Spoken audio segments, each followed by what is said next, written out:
Hello दोस्तों, एक बार फिर से आपका स्पीड हिस्ट्री क्लास में हार्दिक स्वागत है।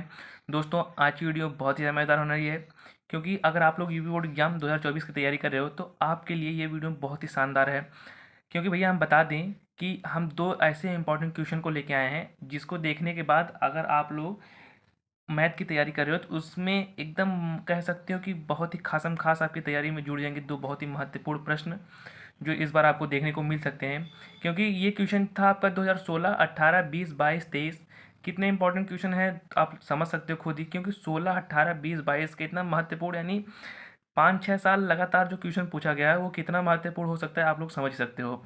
तो इसलिए ये दोनों क्वेश्चन जो है आपके लिए बहुत ही ज़्यादा महत्वपूर्ण होने वाले हैं। कुछ सेट में तो ये आपको देखने को भी मिल सकते हैं।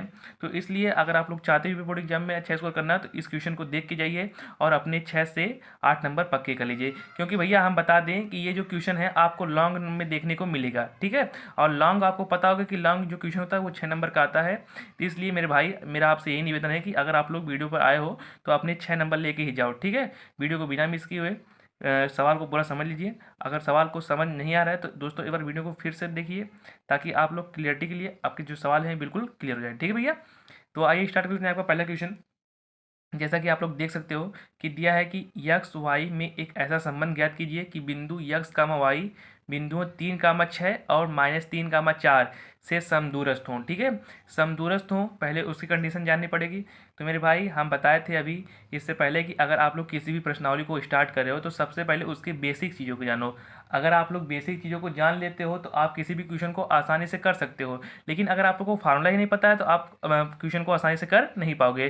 तो मेरा आपसे यही निवेदन है कि आप लोग किसी भी प्रश्नावली को स्टार्ट करते हो तो सबसे पहले उसके बेसिक चीज़ों को जानो, उसके फार्मूले के जानो, तब जाके कहीं क्वेश्चन को करो। ऐसा करने से ये होगा कि आप लोग क्वेश्चन करने में कोई प्रॉब्लम नहीं होगी। आप लोग किसी भी क्वेश्चन को, चाहे कितना बड़ा भी क्वेश्चन क्यों ना हो, आप उसको आसानी से करके आओगे, ठीक है। अगर आपको उसका बेसिक चीज़ पता होगा और फार्मूला पता होगा तब, ठीक है। तो सबसे पहले यहाँ पर क्या दिया था इसको समझो कि समदूरस्थ। समदूरस्थ के लिए सबसे पहले आपको कंडीशन बताया गया होगा कि आपका क्वेश्चन नंबर पहला हल कर लेते हैं ना। ये आपका बहुत इंपॉर्टेंट क्वेश्चन है मेरे भाई, इसको जरूर से अपने नोट्स में उतार लीजिएगा।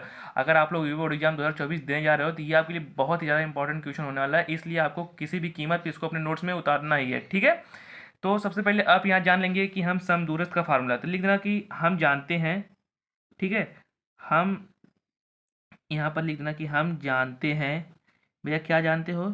हम जानते हैं यदि यदि दो बिंदु एक दूसरे से समान समान दूरी या समदूरस्थ, ठीक है। देखो भैया, समदूरस्थ का एक और नाम होता है, उसका क्या नाम होता है? समान दूरी अथवा समदूरस्थ, तो दो नाम होते हैं। तो लिख देना कि हम जानते हैं कि यदि दो बिंदु एक दूसरे से समान दूरी या समदूरस्थ हो, तब तब क्या होता है भैया? Formula x minus x one का होल स्क्वायर और plus y minus y one का whole square equal to x minus x two का होल स्क्वायर और plus y minus y two का होल स्क्वायर। यही होता है कंडीशन कि जब दो बिंदु एक दूसरे से समान दूरी पर हों अथवा समदूरस्थ हों, ठीक है मेरे भाई। अब देखो इसके बाद क्या करना है। अब इसमें आपको दो बिंदु दिए थे, आप लोग खुद समझ सकते हो। तो दो बिंदु दिए थे यक्स वन, तो यहाँ पर यक्स वन काम था ये, और यक्स टू ये वाई वन, और ये x2 और ये वाला y2, ठीक है। तो यहाँ पर आप समझ सकते हो कि यहाँ पर दिखा देना कि जो था आपका 3, 6 और आपके दिए थे -3, 4, यही थे। ये x1, ये वाला y1, ये वाला x2, ये वाला y2, ठीक है। क्योंकि जब भी हम कोऑर्डिनेट बनाते हैं तो उस कोऑर्डिनेट में एक होता है x1 का वैल्यू, एक होती है y1 की वैल्यू, ना कि हमेशा दोनों x2 की वैल्यू होती है। जब भी आप कोऑर्डिनेट बनाओगे उसमें याद रखना कि हमेशा एक x1 की वैल्यू, एक किसकी होगी? y1 की, ठीक है ना। x1 x2 कभी साथ नहीं आते, ठीक है। तो अब भैया देखो, अब इसकी वैल्यू उठा के ऊपर रखेंगे। तो x1 की वैल्यू हमें x की वैल्यू नहीं पता थी तो उसको छोड़ देना। तो बचेगा आपका x माइनस x1 की वैल्यू कितनी थी आपकी? 3, तो रख देंगे यहाँ पर। और y माइनस y1 की वैल्यू यहाँ पर दिख रही थी आपको 6। फिर x माइनस x2 की वैल्यू -3, तो पहले से माइनस मिलके हो जाएगा प्लस, और फिर हो जाएगा इसका y, और ये हो जाएगा 4 का होल स्क्वायर, ठीक है। अब जब इसका स्क्वायर करेंगे तो आप लोग को पता होगा a माइनस बी का होल स्क्वायर, तो x माइनस 3 को जब तोड़ेंगे तो आप लोग को समझ सकते हो क्या आएगा। तो x का स्क्वायर, x स्क्वायर, 3 का स्क्वायर कितना होगा? 9, और फिर होता है 2ab, 3 दूना 6x। इसी प्रकार इसको तोड़ेंगे तो वाई स्क्वायर, 6 को तोड़ेंगे तो 36, और 6 दूना 12y। बिल्कुल सिंपल सा आपको तोड़ते चलना है, ठीक है। अब इसका तोड़ेंगे तो एक्स स्क्वायर, और 3 के स्क्वायर 9, और 3 दूना 6y, इसको तोड़ेंगे तो वाई स्क्वायर, और 4 को तोड़ेंगे तो 16, और 4 दूना 8y। अब देखो भैया यहाँ से एक्स स्क्वायर सेम सेम तो सेम सेम से कैंसिल, वाई स्क्वायर तो वाई स्क्वायर से कैंसिल, बिल्कुल इजी वे में समझते चलना। ये एक्स स्क्वायर प्लस था, एक्स स्क्वायर प्लस, जब दोनों साइड सेम सेम चिन्ह रहता है तो कट जाता है, अगर एक साइड सेम चिन्ह है और एक साइड विपरीत चिन्ह है तो कटता नहीं है, ठीक है। यहाँ भी प्लस था, यहाँ भी प्लस, सेम सेम चिन्ह तो कट जाएगा, ठीक है।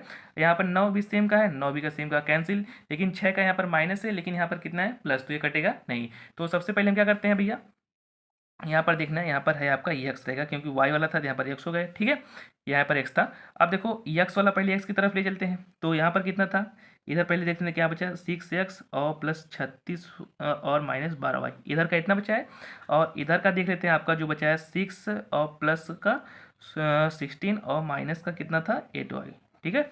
अब देखो भैया होता क्या है, सबसे पहले एक्स वाई वाला एक तरफ कर लो और संख्या वाला एक तरफ कर लो। जैसे 36 है तो 36 को यहीं रहने दो, तो इधर ही रहने दो। ये 16 है प्लस, इधर आएगा तो क्या हो जाएगा माइनस का।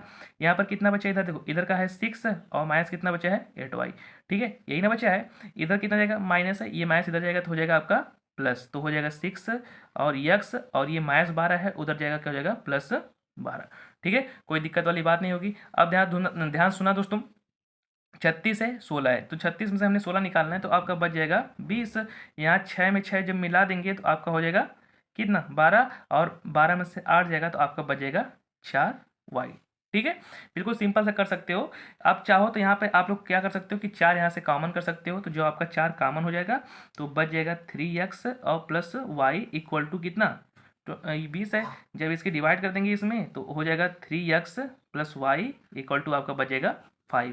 तो यही आ जाएगा आपका एक्स वाई में रिलेशन। कोई पूछेगा एक्स वाई में रिलेशन क्या है भैया, तो 3x और प्लस वाई इक्वल टू 5, यही आ जाएगा एक्स वाई में रिलेशन। बहुत इंपॉर्टेंट क्वेश्चन, अगर आप लोग इतना कर देते हो तो आपको तुरंत टोटली इसका जो है 6 नंबर मिल जाएंगे, ठीक है। अब देखो इसके बाद एक और जो महत्वपूर्ण क्वेश्चन होने वाला है वो क्या है, इसी लेसन से है। तो बिंदुओं -3, 10 और 6, -8 को जोड़ने वाले रेखाखंड को बिंदु -1, 6 किस अनुपात में विभाजित करता है, ठीक है। देख सकते हो आप 2014, 16, 17, 19 और 20 और 23 का क्वेश्चन, तो आप लोग खुद समझ सकते हो कितना इंपॉर्टेंट रहने वाला है। तो सबसे पहले इस क्वेश्चन को क्लियर कर लेना। इस क्वेश्चन को क्लियर करने के बाद हम जब दूसरे क्वेश्चन के पास पहुंचेंगे तो उस क्वेश्चन का आपको फार्मूला याद होगा कि जब अंतः अनुपात में विभाजित करता है, तो देखो भैया एक चीज नोट में याद रखना कि जब अंतः अनुपात में विभाजित करता है तो हम बीच में प्लस होता है, और जब अनुपात नहीं दिया रहेगा तो हमेशा क्या करते हैं प्लस वाले को लेते हैं, माइनस वाले को नहीं लेते हैं। जब अनुपात नहीं दिया रहेगा तब, तो इसमें कहीं अंतः या बाय अनुपात नहीं कहा है तो हमेशा हम प्लस वाले को लेंगे। तो सबसे पहले आप लोग यहाँ समझना कि फार्मूला होता क्या है। तो यहाँ लिख देना कि हम जानते हैं भैया कि जब दो बिंदु एक दूसरे को बाय अनुपात में विभाजित करते हैं, तो यहाँ पर लिख देना। क्वेश्चन को हल करने से पहले ये दिखा दोगे थोड़ा अच्छा पड़ेगा आप लोग के लिए।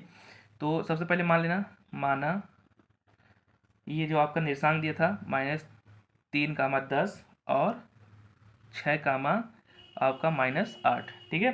6, -8 को को जोड़ने ठीक है वाला रेखा खंड M1 और अनुपात नहीं दिया तो मान लो M1 और M2 अनुपात में विभाजित, ठीक है, इसको दिखा देना विभाजित करता है। ये क्योंकि ये दिखाने से जो है आपका नंबर अच्छा मिलता है, तो इसको दिखाना जरूरी है, तो इसको आप लोग किसी भी कीमत पे दिखा देना, ठीक है। तो मान लेना इतना जो अनुपात है इसको इतने अनुपात में विभाजित करता है। तो मान लो देखो एक पॉइंट आपका ये रहेगा, जो इस पॉइंट से स्टार्टिंग हुआ -3 और 10, और इधर होगा 6 और 8, यानी इधर से 6, -8 और इधर है -3, 10, और जो इसका मध्य बिंदु है वो मध्य बिंदु आपका दिया है, इस बिंदु को विभाजित करा है 1, 6, ठीक है। यही बिंदु इसको विभाजित करा है। तो हम आप लोग को बताए थे कि मध्य बिंदु का निर्देशांक जो होता है वो होता है x, y, और साथ ही आपका अंतः अनुपात वाला क्या होता है M1 और x2 और प्लस M2 x1 और बटे आपका हो जाएगा M1 प्लस M2, इसी प्रकार M1 y2 और M2 y1 और बटे आपका हो जाएगा M1 और प्लस M2, ठीक है। बिल्कुल सिंपल से रहने वाला है। अब देखो भैया इसके बाद क्या होने वाला है, बहुत आसानी। x और y का मान आपको दिया है, x y का मान कितना दिया आप लोग खुद समझ सकते हो। देखो यहाँ से x का मान दिया है -1, 6, ठीक है। यहाँ से आपका दिया है -1, 6। M1 का मान तो नहीं पता है, तो M1 का मान नहीं पता है तो सिंपल से मान लो कुछ नहीं, M1 का मान नहीं है तो M1 कोई x2 का मान तो दिया है ना, x2 का मान कितना दिया भैया, देखो यहाँ पर x2 का मान है, इसको मान सकते हो x1 y1, और ये वाला x2 और y2। x2 का मान है 6 और प्लस यहाँ पर m2 का मान, तो m2 है, x1 का मान कितना है भैया -3, और बटे आपका हो जाएगा m1 और प्लस m2। ठीक है, एक तो यहाँ से होने वाला है, और कामा अब देखो यहाँ से m1 और देखो m1 का मान तो कुछ नहीं है, तो m1 गुणे y2 का मान तो दिख रहा होगा आपको -8, और प्लस m2 का मान m2, y1 का मान है 10, और बटे हो जाएगा m1 और प्लस m2। बहुत ही ज़्यादा इंपॉर्टेंट क्वेश्चन होने वाला है आप लोग के लिए दोस्तों, तो इसको किसी भी कीमत पे अपने नोट्स में कवर कर लीजिएगा। ठीक है, अब देखो हो गया -1 कामा 6, इधर से गुणा कर देंगे तो 6m1 और यहाँ पर हो जाएगा 3m2, और बटे हो जाएगा आपका m1 और प्लस m2, और कामा इधर होएगा -8m1 और 10m2, और बटे हो जाएगा आपका m1 प्लस m2। ठीक है, अब इतना करने के बाद देख सकते हो आप लोग, इधर जो ई वाला है इनके बराबर हो जाएंगे, तो जो आपके हैं 6m1 और -3m2, और बटे हो जाएंगे आपके m1 प्लस m2, वो बराबर एक्स वाला निर्देशांक यहाँ पर कौन काम कर रहा है -1, तो इसके बराबर। और जो सेकंड वाले हैं 8m1 और 10m2, और बटे जो है आपके m1 प्लस m2, वो किसके बराबर होंगे 6 के बराबर। ठीक है, अब इसी क्वेश्चन को आपको हल करना है भैया। देखो आप इसको हल कैसे करेंगे, सबसे पहले इसका मल्टीप्लाई कर देंगे ऊपर, तो हो जाएगा 6m1 और -3m2 इक्वल टू हो जाएंगे m1 प्लस m2। तो चलो m1 वाला m1 की तरफ कर लें, तो 6m1 इधर आ जाएगा तो -m1, अब इसको उधर करेंगे तो m2 और प्लस 4m2। चलना बताना भैया यहाँ पर कितना होगा, 6 में से जाएगा 5m1 इक्वल टू यहाँ पर हो जाएगा 5m2, तो ये इससे कैंसिल, तो m1 बराबर क्या जाएंगे m2। तो देखो जहाँ पर हैं आपके m1 वहाँ इक्वल टू क्या रख सकते हैं m2, तो m1 और m2 आ जाएंगे इतना। ठीक है, इसको हल करने के बाद सिमिलरली इसको जहाँ m2 है वहाँ पर रख देंगे, देखो 8m1, तो जहाँ m1 है वहाँ m2 रख सकते हो, तो 10m1 हम m1 के बदले में ले रहे हैं, तो m1 और प्लस m1 इक्वल टू आपका हो जाएगा यहाँ पर 6 है।